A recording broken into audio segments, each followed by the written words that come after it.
Good morning, gamers. Welcome back. I am the AMDM Lee. This is my cup of coffee, and you're watching BridgeWater Nights.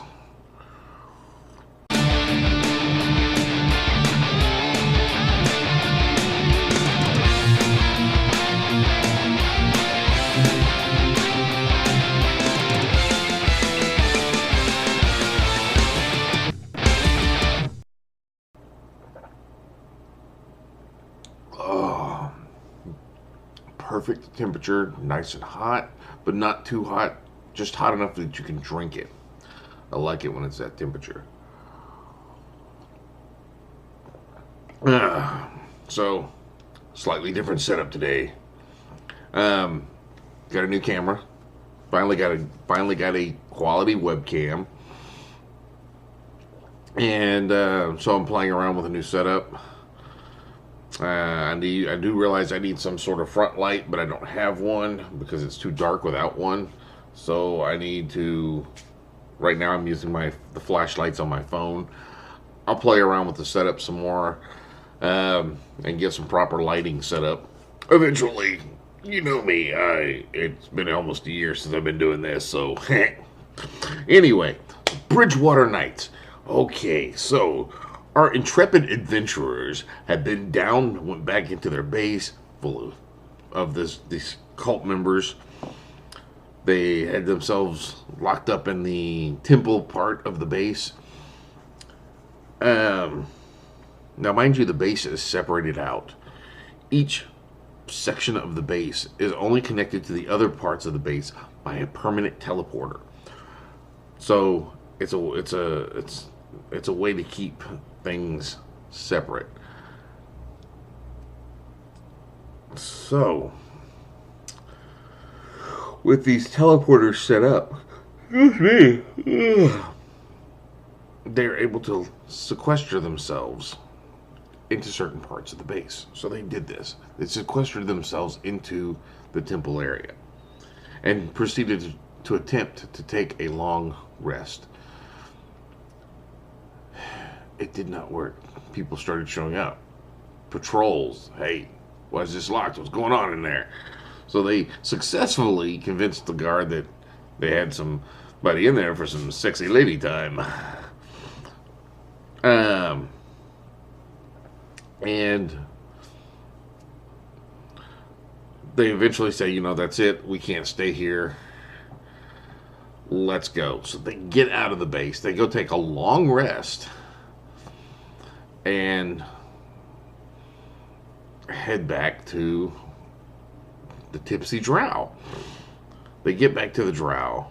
They go back in there and then decide, okay, what are we going to do now? They took their long rest. They're like, we need to go find another boat and go back into the docks. We'll do the same thing again. So they go back down to the docks, and the first boat they come across, the first guy they come across, I made it simple, was some Captain was a dwarf by the name of Captain Trevok Saberheim. He has a ship, and he decides to, I'll help you out. I'll drive over there, because they offered him like 20 gold and some platinum. So he's like, let's go. Sailing, sailing. Well, as they get out there and they talk more and more to him, he's like, this doesn't sound like just a simple trip. And they're like, well, not really. And he goes, okay, give me, they tell him, well, we could use the help. And long story short, they find out he's a pirate, or is an open water entrepreneur. So him and his crew decide to help out. They get in the docks and the fighting begins. Arrows start flying because the cult members have now proceeded to barricade the docks up a little bit. So now the fighting commences. Arrows and sword fights and blah, blah, blah, blah.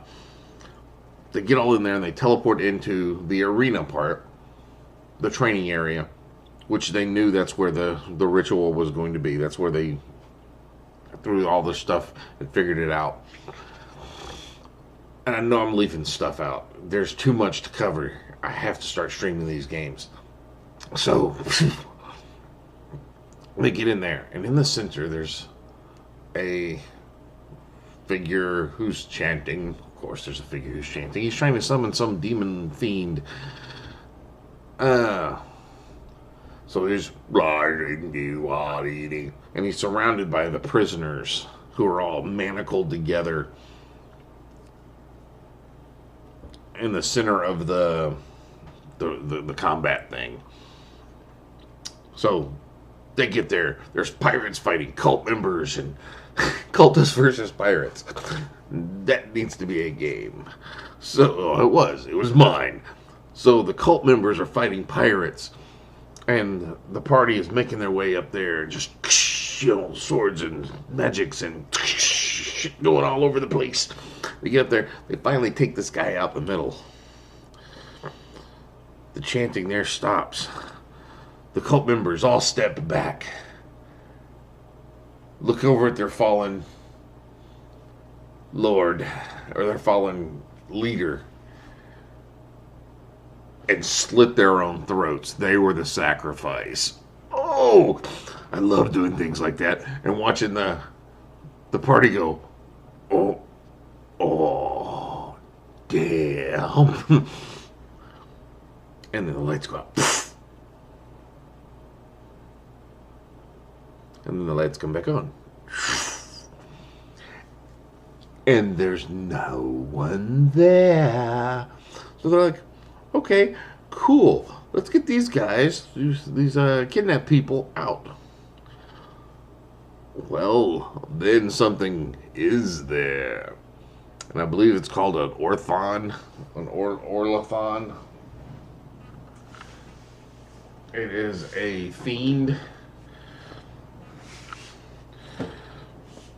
It's a large fiend. He's got a crossbow and a dagger, and they're both infernal, and he just does like a shit ton of damage. There's a lot of options with him. But my party was luckily enough with their skills. They were able to take him down after a few rounds. He's a hunter type. He's resistant to a lot of magics. Just an awesome thing. That dude right there. He's just a bad man. But the party was able to eventually complete him, and in the process, at the end of it, he explodes. He did kill one of the party members. I have a table rule where you have critical hits. There are critical failures in my table. If it's a ranged attack, you may break a weapon or something like that, or just miss or something simple.